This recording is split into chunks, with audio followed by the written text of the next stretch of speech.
Hi hello అందరికీ నమస్కారం. నేను మీ Priyadasari. Welcome to I dream media. So recent టైమ్స్లో చూసుకున్నట్లయితే మనకి కోల్కతా వెస్ట్ బెంగాల్ రేప్ కేస్ అనేది చాలా ఎక్కువగా చూస్తున్నాము. ట్రెండింగ్లో ఉంది అండ్ ఎక్కడ యూట్యూబ్లో చూసినా టీవీలో చూసినా ఇదే న్యూస్ చూస్తూ ఉన్నాము. సో ఈ న్యూస్ పైన అసలు ఫ్యాక్ట్స్ ఏంటి, మిత్స్ ఏంటి అండ్ సొసైటీలో ఇటువంటివి ఎందుకు ఇంక్రీజ్ అవుతున్నాయి అండ్ ఇంక్రీజ్ అవుతున్నప్పటికీ కూడా ఎందుకు సరైన చట్టాలు రావట్లేదు, ఈ విషయాలపైన మాట్లాడడానికి మనతో అడ్వకేట్ ప్రమోద్ గారు ఉన్నారు. ఆయనతో మాట్లాడి మరిన్ని విషయాలు తెలుసుకుందాం. హాయ్ అండి. నమస్తే. సో రీసెంట్గా చూసుకున్నట్లే అంటే ఇది ఇప్పుడు ట్రెండింగ్లో ఉంది కాబట్టి దీని గురించి మాట్లాడుతున్నాం మనం. కోల్కతా వెస్ట్ బెంగాల్కి డాక్టర్ ట్రెండింగ్ అనలేము, కాకపోతే it's very sad incident. Yeah. So అంతకు ముందు కూడా చాలా ఇన్సిడెంట్స్ ఇలా జరుగుతూ వచ్చాయి, రేప్ ఇన్సిడెంట్స్. సో దీన్ని అసలు ఎలా చూడాలంటారు? సో యాక్చువల్గా ఫస్ట్ బేసిక్గా మాట్లాడాలంటే ఇది ఒక ఓన్లీ కల్కత్తా ఆర్ ఇది వెస్ట్ బెంగాల్ స్టేట్ గురించి మాట్లాడడం కాకుండా ఇది ఒక నేషనల్ ఇష్యూ లాగానే మనం ట్రీట్ చేయాల్సి వస్తుంది. ఎందుకంటే ఆల్ ఓవర్ ఇండియాలో రేప్ కేసెస్ జరుగుతున్నాయి. ఇప్పుడు మనకు 2012లో నిర్భయ కేసు వచ్చింది, దాని తర్వాత వాళ్ళకి శిక్ష 8 years తర్వాత 2020లో పడ్డది. కాకపోతే ఇది ఓన్లీ వెస్ట్ బెంగాల్ కేసు అనకుండా మనం ఇది నేషనల్ ఇష్యూ లాగానే మనం ట్రీట్ చేయాల్సి వస్తుంది. సో బేసిక్గా ఈ ఆర్జీకార్ కాలేజ్లో ఏదైతే ఇన్సిడెంట్ అయ్యిందో అది very sad incident and horrific incident. So మనకి సుప్రీంకోర్టు సుమోటో కేసు లాగా ఇది తీసుకున్నది. సో సుమోటో కేసు అంటే ఇప్పుడు మనకి డైరెక్ట్గా ఇప్పుడు ఎవరు అప్పీల్ చేసే అవసరం లేదు, పిటిషన్ చేసే అవసరం లేదు. కోర్టు వాళ్ళంతలో వాళ్ళే అది సుమోటో లాగా స్వీకరించేసింది కేసుని. సో ఫ్యాక్ట్స్ దగ్గరకు వస్తే ఫస్ట్ ఫ్యాక్ట్ ఏముంది అంటే వాళ్ళ పేరెంట్స్కి ఇది ఒక సూసైడ్ కేసు అన్నట్టు ఫస్ట్ చెప్పారు. అండ్ బాడీ కూడా ఆఫ్టర్ 3 hours ఇచ్చారు. అండ్ ఎఫ్ఐఆర్ కూడా మనకి ఈవినింగ్ వరకు ఎఫ్ఐఆర్ చేయలేదు. సో మెయిన్ అక్కడ మనకు సుప్రీంకోర్టు ఏం క్వశ్చన్ చేస్తుందంటే బాడీ ఎందుకు హ్యాండ్ ఓవర్ చేయలేదు, ఫస్ట్ సూసైడ్ అని చెప్పి ఎందుకు చెప్పారు, అండ్ మన ఎఫ్ఐఆర్ కూడా లేట్గా ఎందుకు ఫైల్ చేశారు అన్నది ఫస్ట్ మెయిన్ పాయింట్. దాని తర్వాత ఏమైంది అంటే మనకి ఎఫ్ఐఆర్ ఫైల్ చేసిన తర్వాత ఒక 7,000 పీపుల్ హాస్పిటల్లోకి చొరబడ్డారు. సో యాక్చువల్గా దానివల్ల అక్కడ హాస్పిటల్లో ఏవైతే ఎవిడెన్సెస్ ఉంటాయో సిబిఐ వాళ్ళకి హ్యాండ్ ఓవర్ చేసింది కాబట్టి కేసు ఎవిడెన్సెస్ ఏవైతే ఉంటాయో అవి ట్యాంపర్ అయ్యే ఛాన్సెస్ కూడా ఉంటాయి. సో సుప్రీంకోర్టు ఏం క్వశ్చన్ చేసిందంటే పోలీస్ వాళ్ళు ఏం చేస్తున్నారు అంటే 7,000 people ఒకటేసారి లోపలికి వెళ్ళేంత వరకు పోలీస్ వాళ్ళు ఏం చేస్తున్నారు అన్నది ఇంకొక థింగ్. సో యాక్చువల్గా ఆ కేసు వరకు వచ్చేంత వరకు ఒక అమ్మాయి చనిపోవడం అన్నది ఒక బాధాకరమైన విషయం కాబట్టి ఆబ్వియస్లీ పబ్లిక్ అన్నది రియాక్ట్ అవుతుంది. అండ్ మోర్ ఓవర్ తను ఒక డాక్టర్, ఇంకో ఏంటంటే ఆమె పీపుల్కి సేవ చేయాలని చెప్పి ఈ ఫీల్డ్లోకి వచ్చే ఉంటుంది. అలాంటి అమ్మాయి మీద ఇలాంటి రేప్ అవ్వడం అన్నది చాలా బాధాకరం. సో అయితే మమతా బెనర్జీ గారు కూడా కొంచెం సపోర్ట్ చేస్తున్నట్టు ఎవరైతే ఇది చేసిన వాళ్ళు ఉన్నారో బేసిక్గా విమెన్గా అండ్ యాజ్ ఎ రెస్పాన్సిబుల్ రోల్లో ఉన్నప్పుడు ఈమెకి సపోర్ట్ చేయాలి, ఎవరైతే రేప్ అయ్యారు విక్టిమ్ ఎవరున్నారు. కానీ ఆమె సపోర్ట్ చేయకుండా రివర్స్ లో మాట్లాడారు, నెగటివ్ కామెంట్స్. మెన్ అని పక్కకు పెడితే ప్రతి ఒక్కరు సపోర్ట్ చేయాల్సింది విక్టిమ్ కే. ఉమెన్ మెన్ అని పక్కన అనేసి మరి వేరే వాళ్ళకి సపోర్ట్ చేయడం. సో వేరే వాళ్ళకి సపోర్ట్ చేసింది అన్నట్టు కాదు. ఇప్పుడు అక్కడ కూడా చాలా గొడవలు జరుగుతున్నాయి. సో ఇప్పుడు మొత్తం ఒకటేసారి అందరూ ఒకటేసారి పడిపోయేసరికి ఇప్పుడు 7,000 people జాయిన్ అయినరు అంటే అక్కడ లా అండ్ ఆర్డర్ ఇష్యూ కూడా వచ్చే ఉంటుంది. సో ఆబ్వియస్లీ ఆమె అది కూల్ చేయడానికి కొంచెం అంత ఎక్కువ కాలేదు అని చెప్పి కప్పిపుచ్చడానికే చూసుంటారు, కానీ ఎవ్వరు సపోర్ట్ చేయరు అనుకుంటున్నాను నేను. అంటే సో ఇంతకు ముందు పోర్ష్ ఇన్సిడెంట్ కూడా ఒకటి అయింది కదా పూణేలో, యాక్సిడెంట్ అయినప్పుడు. సో అప్పుడు కూడా ఏం జరిగిందంటే ఒక బిగ్ బిల్డర్కి సంబంధించిన వాళ్ళ అబ్బాయి అవ్వడం వల్ల కంపెనీ వాళ్ళే వచ్చి ఇది కంపెనీలో మ్యానుఫ్యాక్చరింగ్ డిఫాల్ట్ అనేసి చెప్పారు. సో ఇలాంటి పెద్ద పెద్ద ఇన్సిడెంట్స్ జరుగుతున్నప్పుడు ఆ ఇన్సిడెంట్ లో కూడా ఫస్ట్ డ్రైవర్ మీదకి నెట్టేసి డబ్బులు ఇచ్చి మేనేజ్ చేద్దామని చెప్పి అనుకుంటారు, కానీ అట్ ద ఎండ్ ఫ్యాక్ట్స్ అనేది బయటికి వస్తాయి. Yeah true. సో అయితే జనరల్గా మనం బయటకు వెళ్ళినప్పుడు ఒక హెల్మెట్ పెట్టుకోకపోతేనో లేకపోతే ఏదన్నా లైసెన్స్ లేకపోతే వెంటనే ఫైన్ చేస్తారు. సో వెంటనే మనకి యాక్షన్ అనేది తీసుకుంటారు కదా. సొసైటీలో ఇంత పెద్ద పెద్ద ఇన్సిడెంట్స్ జరుగుతున్నప్పుడు ఎందుకు యాక్షన్ అనేది ఇంత లేట్ అవుతుంది? సో మోర్ ఓవర్ ఏంటి అంటే no innocent should be punished. So ఆబ్వియస్గా అది కన్ఫర్మ్ అతనే అన్నది అని ప్రూవ్ అయ్యేంత వరకు పనిష్మెంట్ అన్నది జరగదు. అది మన కాన్స్టిట్యూషన్ అట్లుంది, ఇన్నోసెంట్ పనిష్ అవ్వద్దు. సో అందుకనే లేట్ అయినా సరే ఎవరైతే అక్యూజ్డ్ ఉన్నారో, ఎవరైతే నిజంగా తప్పు చేసిండ్రో వాళ్ళనే పనిష్ చేయాలి. దాని వల్లనే ఈ డిలే అంతా అవుతుంది. ఇప్పుడు నిర్భయ కేసులోనే 2012లో అయితే 2020లో వచ్చింది దాని జడ్జిమెంట్. ఆ 4 members కి ఉరి తీసిండ్రు. సో అట్లనే 2017లో ఒక కేసు ఉంది ఉన్నావులో, యూపీ ఉన్నావు. 2019లో మన హైదరాబాద్లో అయింది కేసు. 2024లో ఇప్పుడు వెస్ట్ బెంగాల్లో. సో అట్లని చెప్పి ఇప్పుడు 2012 అది నిర్భయ కేసు ఏదైతే ఉందో దాని లోపల ఒక మైనర్ ఉన్నాడు, తనకు ఉరేయలేదు. ఇప్పుడు తప్పు చేసింది మైనర్ అయినా సరే ఉరేయాలి అని చెప్పి మనం వాదించలేము కదా, మన కాన్స్టిట్యూషన్ అట్లుంది అంతే. అంటే కాన్స్టిట్యూషన్ తప్పుగా ఉంది అనుకోవచ్చా? తప్పుగా ఉందని కాదు, అదే చెప్తున్నా కదా, no innocent should be punished. Okay, I will agree with your words. కానీ ఇలా 2012 నుండి 20లోని 17 నుండి 25లో ఇలా జరిగినవి చాలా తక్కువ కేసెస్. బట్ చాలా మంది ఎస్కేప్ అయిపోతున్నారు మిడిల్లో. ఇప్పుడు ఒక ఇన్సిడెంట్ అయింది, 2 years ల్యాగ్ అయిపోద్ది, 2 years తర్వాత అందరూ మర్చిపోతారు. ఈ ప్రొటెస్ట్లు ఇవన్నీ చేస్తారు. అదే ఒకటి జనాలలో కూడా మార్పు ఏది వచ్చిందని చెప్పి నేను అనుకుంటున్నానంటే, 2012లో ఒక అమ్మాయి డ్రెస్ అట్లా వేసుకుంది, ఒక అమ్మాయి డ్రెస్ ఇట్లా వేసుకుంది, అందువల్ల రేప్ అయింది. ఆ అమ్మాయి నైట్ 10 గంటలకి 12 గంటలకి బయట ఎందుకు తిరగాలి, దానివల్లనే రేప్ అయింది అని చెప్పి ఉండే. కానీ ఇప్పుడు జనాల మైండ్ సెట్ కూడా మారింది, కొంచెం చేంజ్ అయ్యింది. ఆ ప్రొటెస్ట్ల వల్లనో అనుకోండి, లేదా ఈ సోషల్ మీడియా వల్లనో అనుకోండి, కొంచెం మారింది. సో దానివల్ల చేంజెస్ అన్నది కొంచెం కొంచెంగా వస్తుంది, కానీ టోటల్గా వెళ్ళిపోతుంది అని చెప్పి అనలేను. ఇప్పుడు ఆల్ ఓవర్ ఇండియాలో ఎవ్రీ 51 minutesకి ఒక రేప్ జరుగుతుంది. సో ప్రతి ఒక్కటి బయటికి రావట్లేదు.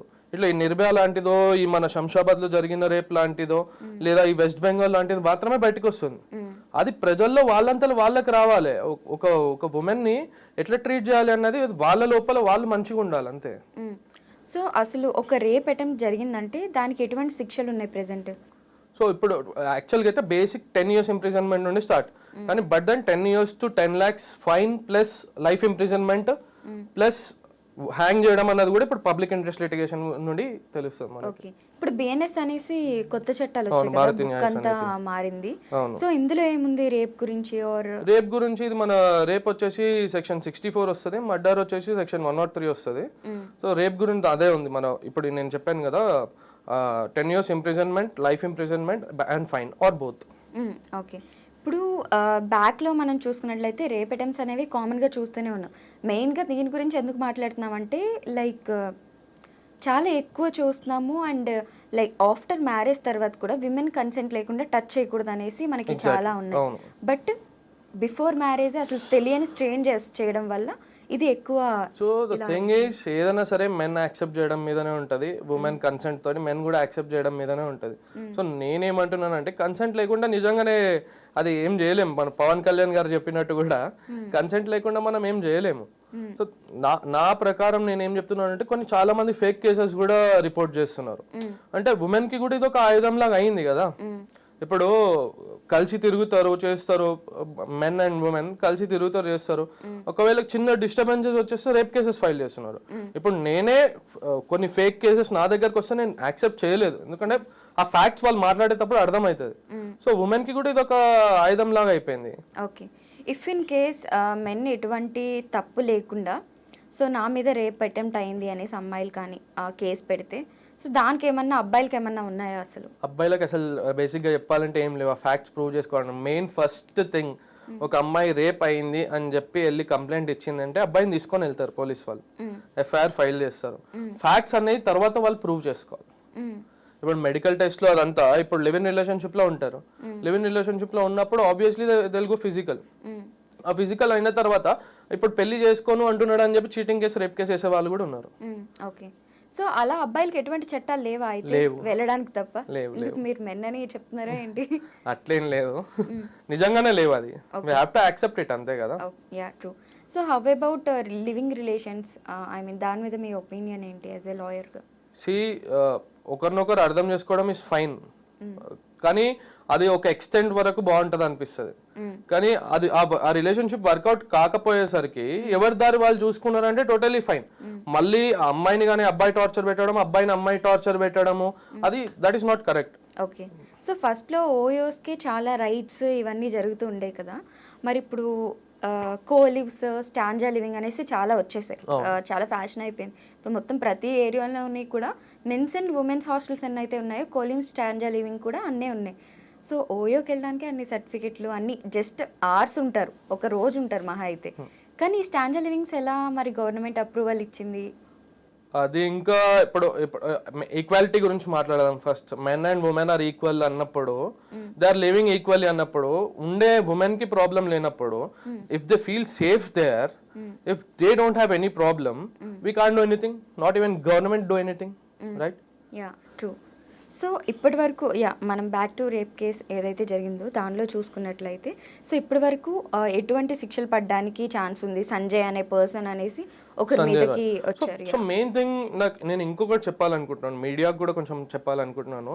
The thing is supreme court ఒక క్వశ్చన్ వేసింది, అసలు రేప్ విక్టిమ్ది ఫొటోస్ కానీ ఐడెంటిటీ కానీ ఏది రివీల్ అవ్వద్దు. But then all over social media photos, victim photos, victim name అంతా రివీల్ అయిపోయింది. సో బ్యాక్ దెన్ అది 100% అక్కడ ఉన్న వాళ్ళకైతే తెలుస్తుంది తను ఎవరో అన్నది, కానీ అట్లా రివీల్ చేయడం కూడా కరెక్ట్ కాదు. సో శిక్షల వరకు వస్తే ఇప్పుడు ఇది నేషనల్ ఇష్యూ అయిపోయింది, ఎవ్రీ స్టేట్ లో దీన్ని ప్రొటెస్ట్ చేస్తున్నారు. సో ఆబ్వియస్లీ లైఫ్ ఇంప్రిజన్మెంట్ కన్నా తనని హ్యాంగ్ చేస్తారనే మేము అందరం నమ్ముతున్నాం. ఓకే. సో ఇలాంటివి ఏమన్నా ఇన్సిడెంట్స్ మీకు తెలిసినప్పుడు మీ సైడ్ నుండి వాయిస్ రేస్ చేయడానికి అటువంటిది ఏమైనా ఛాన్స్ ఉంటుందా యాజ్ ఎ లాయర్గా? 100%. ఇప్పుడు విక్టిమ్కి న్యాయం దొరకాలి అని చెప్పి అనుకున్న తర్వాత కంపల్సరీ మేము వాయిస్ రేస్ చేయాలి కదా. చూడండి, ఒక కేసుని తప్పియాలన్న అడ్వకేట్, ఒక కేసులో ఇరికియాలన్నా సరే అడ్వకేటే. సో ఆబ్వియస్లీ ఇప్పుడు కానీ ఈ సుమోటో కేసులో ఎట్లా అంటే అడ్వకేట్స్ తో పని లేకుండా డైరెక్ట్ సుప్రీం కోర్ట్, హైకోర్ట్ కి మాత్రమే ఛాన్సెస్ ఉంటుంది. సుమోటో కేసు లాగా తీసుకున్నారు కాబట్టి వాళ్ళే ఫ్యాక్ట్స్ అన్ని చూసుకొని వాళ్ళే శిక్షిస్తారు. ఒకరు అపీల్ చేయాల్సిన అవసరం లేదు, ఒకరు పిటిషన్ చేయాల్సిన అవసరం కూడా లేదు. Okay. But when it comes to reality మాట్లాడుకున్నట్లయితే ఈ కోర్టు ఇవన్నీ కూడా ప్రూఫ్సే కావాలంటారు. 100%. సో ఈ రోజుల్లో ఇప్పుడున్న టెక్నాలజీ ప్రకారము పరువు లైక్ పలుకుబడి డబ్బు ఉన్న వాళ్ళు తారుమారు చేయగలరు కేసుల్ని. సో చాలా మంది తప్పించుకుంటారు ఈజీగా. What do you say? తప్పించుకుంటారు అంటే ఇంకా అసలు ప్రాపర్ కోర్ట్ ఓన్లీ ఎవిడెన్స్ ను నమ్ముతుంది. ఇప్పుడు మీరు చెప్తానో నేను చెప్తానో నమ్మదు. ఆ ఎవిడెన్స్ అన్నది లేదు అన్న టైంలో ఏం చేయలేము మనం కూడా. సో అది ఎవిడెన్స్ లేనప్పుడు అమాయకులు ఎవరైతే ఉన్నారో వాళ్ళు బలవుతున్నారు. అట్లా చాలా కొన్ని థౌసండ్స్ ఆఫ్ కేసెస్ ఉన్నాయి. ఏం చేయకుండా జైలుకి వెళ్ళి తను ఇన్నోసెంట్ అని చెప్పి కొన్ని ఒక 13-14 ఇయర్స్ తర్వాత ప్రూవ్ అయ్యి, అంటే తన లైఫ్ అంతా వెళ్ళిపోయింది. ఒక 13 ఇయర్స్ 14 ఇయర్స్ అంటే లైఫ్ ఇంప్రిజన్మెంట్. అదంతా అయిపోయిన తర్వాత బయటకు వచ్చిన తర్వాత సారీ అని చెప్పి కోర్ట్ కంపెన్సేషన్ ఇస్తుంది వాళ్ళకి.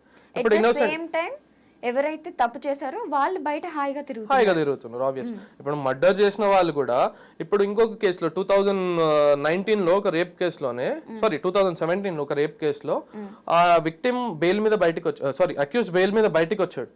వచ్చిన తర్వాత ఎవరైతే విక్టిమ్ ఉన్నారో వెళ్ళి వాళ్ళ అమ్మని చంపేశాడు. What 22 years. ఓకే.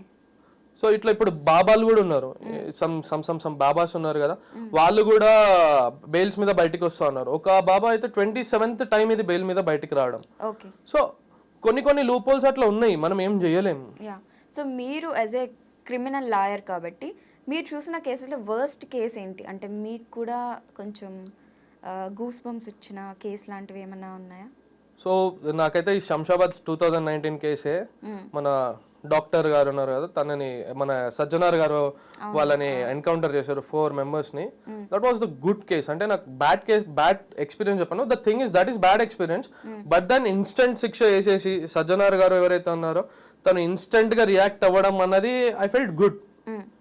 ఆ ఇన్సిడెంట్ బ్యాడ్ అయినా సరే, సాడ్ ఇన్సిడెంట్ అయినా సరే, మొత్తం ప్రొటెస్ట్లు జరిగినా సరే, but the way police reacted I felt very good. Okay.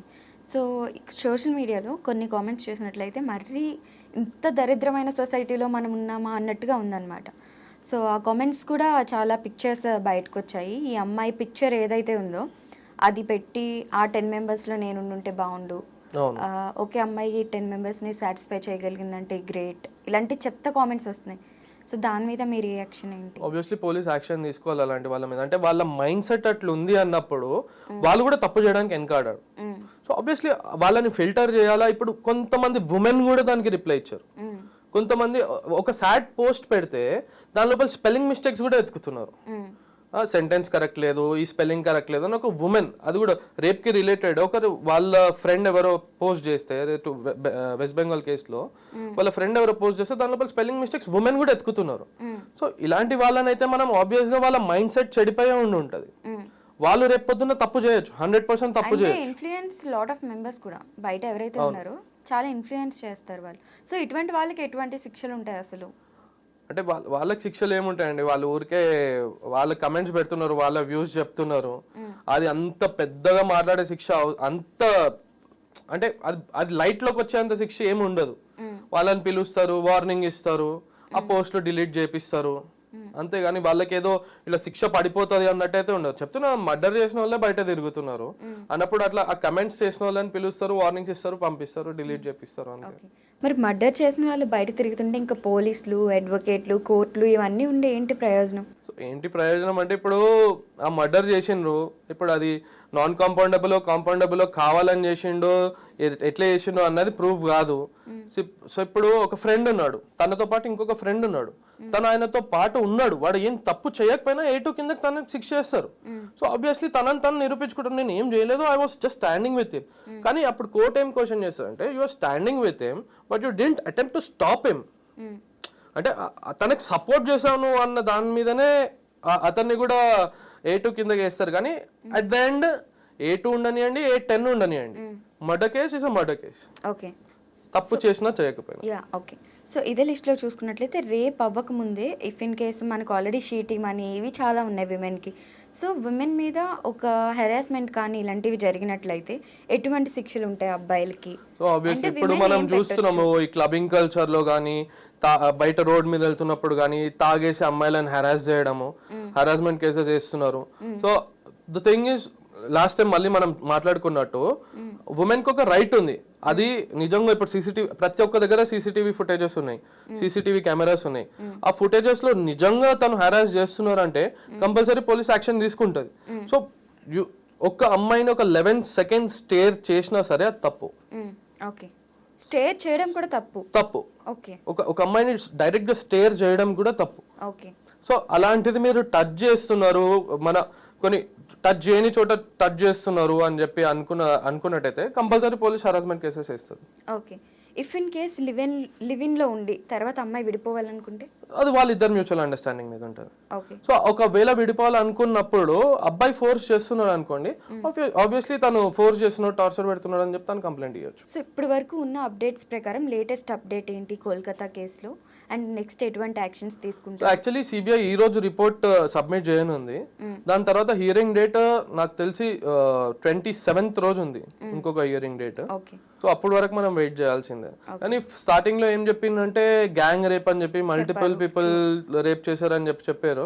కాకపోతే అదంతా ఫేక్ అని చెప్పి సిబిఐ ఆల్రెడీ సబ్మిట్ చేసింది. ఓకే, ఇప్పుడేమో డ్రగ్స్ రాకెట్ ఉంది. సో అమ్మాయి హైడ్ చేయాలని, ఐ మీన్ అమ్మాయి వాయిస్ రైజ్ చేయడం వల్ల ప్రిన్సిపల్ యాక్చువల్ గా మమతా బెనర్జీ గారి సిబిఐ కి కేసు ఇవ్వడానికి కారణమే అది. సో ఇప్పుడు సంజయ్ రాయ్ ఎవరైతే ఉన్నారో, ఆ అక్యూజ్ ఎవరైతే ఉన్నారో, డైరెక్ట్లీ ఒక విత్ ఇన్ 1 hour లో ఒప్పుకున్నాడు, అవును నేనే రేప్ చేసా, if you want to hang me you can. So అంత ధైర్యంగా ఒప్పుకున్నాడు అంటే తన వెనకాల ఎవరైనా పెద్ద తలాలు ఉన్నారేమో అని చెప్పి డౌట్ వచ్చి సిబిఐకి వెళ్ళింది case. Okay, if in case నిజంగా డ్రగ్స్ రాకెట్ ఉన్నట్లయితే ఆ కాలేజ్లో ఎటువంటి యాక్షన్స్ తీసుకుంటారు గవర్నమెంట్? కంపల్సరీ డ్రగ్ టెస్ట్లు అందరికీ చేస్తారు. డ్రగ్స్ రాకెట్ ఉంది అన్నది అది సిబిఐ వాళ్ళే ప్రూవ్ చేయాల్సి వస్తుంది. డ్రగ్స్ టెస్ట్ చేసినప్పుడే కదా తెలుస్తుంది ఒకళ్ళు నిజంగా ఉందో లేదో. ఇప్పుడు మన హైదరాబాద్ లో చూసుకుంటే ప్రతి ఒక్క దగ్గర హాస్టల్స్ లో, క్లబ్స్ లో అన్ని దగ్గర డ్రగ్ టెస్ట్లు చేస్తున్నారు. సో ఆబ్వియస్లీ అక్కడ కూడా చేస్తుండొచ్చు మరి, ఒకవేళ ఆ డౌట్ ఉంటే. ఓకే, సో నాకు వచ్చిన మేజర్ డౌట్ ఏంటంటే, if in case like alcohol తీసుకునే వాళ్ళు, ఈ క్లబ్బింగ్ కల్చర్ ఎవరికైతే బాగా అలవాటు, రోజు వెళ్ళే అలవాటు ఉందో వాళ్ళలో ఎక్కువ డ్రగ్స్ తీసుకోవడం అనేది ఉంటుంది అనమాట. సో ఆల్కహాల్ తీసుకున్నప్పుడు ఎక్కువ అట్లా అనుకోవడం కన్నా, సో నాకు తెలిసినంత వరకు నేనేం చెప్తున్నానంటే, ఈ డ్రగ్స్ అన్న గ్యాంగ్ సపరేట్ ఉంటుంది, ఆల్కహాల్ తాగే పీపుల్ సపరేట్ ఉంటారు. అంటే they vibe with the alcohol. The people who take drugs, they vibe with the drugs. అంటే వాళ్ళకి ఇంకా ప్రపంచంతో సంబంధం లేదు, సంబంధం లేకుండా ఉంటారు. సో ఆబ్వియస్లీ క్లబ్బింగ్ వాళ్ళు కూడా తను ఇప్పుడు మనం జనరల్ గా అనుకుంటే మన గోర్లో కూడా డ్రగ్స్ పెట్టుకొని తీసుకెళ్లొచ్చు అంట. ఎంత చెక్ చేస్తారు వాళ్ళు కూడా.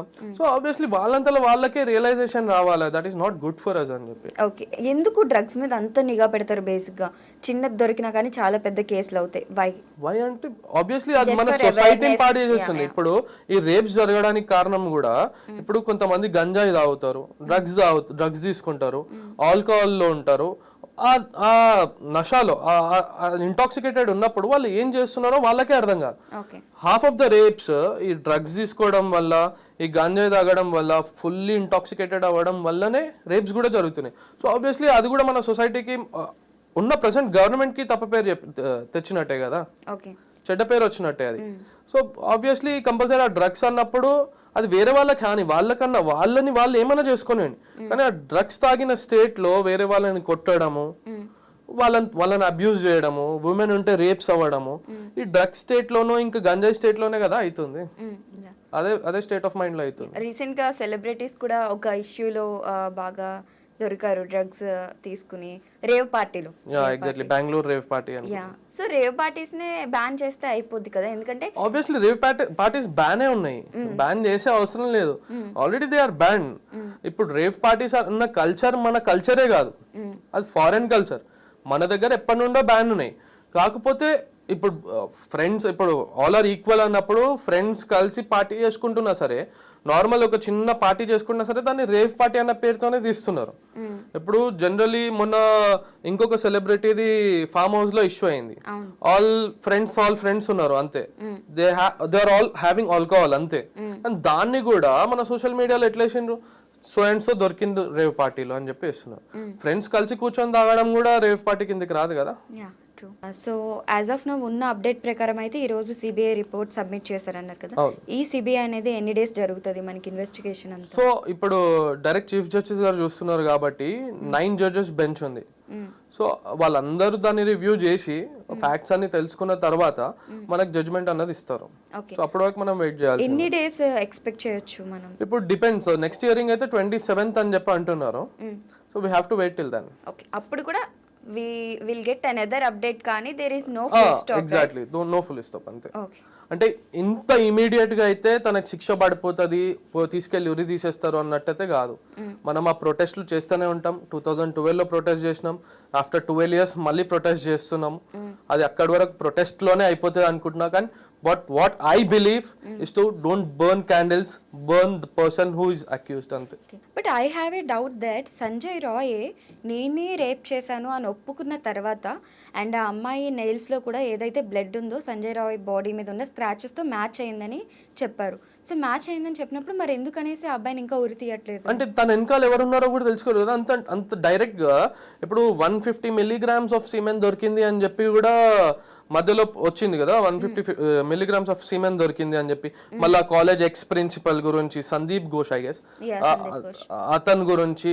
సో వెనకాల ఏం జరుగుతున్నది అని కూడా తెలుసుకోలేదు కదా. ఇప్పుడు ఇతను ఒక్కరిని శిక్షించేస్తారు, వెనకాల వాళ్ళు అందరు తప్పించుకుంటారు కదా. బట్ ఒకరిని తీసేస్తే ఫస్ట్ లిస్ట్ లో నుండి ఒకటి వెళ్తాడు కదా, మళ్ళీ బయటికి ఫ్యాక్ట్స్ ఎట్లా రావాలా? తన నుండే కదా చెప్పించుకోవాలా ఫ్యాక్ట్స్.